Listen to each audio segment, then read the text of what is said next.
2024 সালে 6,359টি সড়ক দুর্ঘটনায় নিহত হয়েছেন 8,543 জন ও আহত হয়েছেন 12,608 জন। সড়ক, রেল ও নৌপথে সর্বমোট 6,974টি দুর্ঘটনায় 9,237 জন নিহত এবং 13,190 জন আহত হয়েছেন।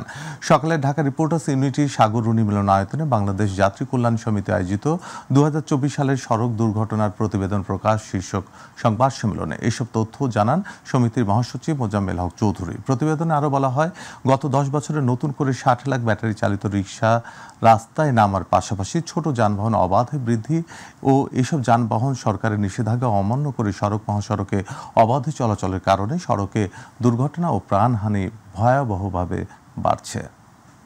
দফায় দফায় 3 মেয়াদে 16 বছর এক নাগারে ক্ষমতাসীন আওয়ামী লীগ সরকার সড়কে অবকাঠামো নির্মাণে যতটুকু সাফল্য দেখিয়েছে, ঠিক ততটুকু সড়কে বিশৃঙ্খলা, অরাজকতা, ভাড়া নৈরাজ্য, যাত্রী হয়রানি, সড়ক দুর্ঘটনা বন্ধে বারবার ব্যর্থতার পরিচয় দিয়েছেন।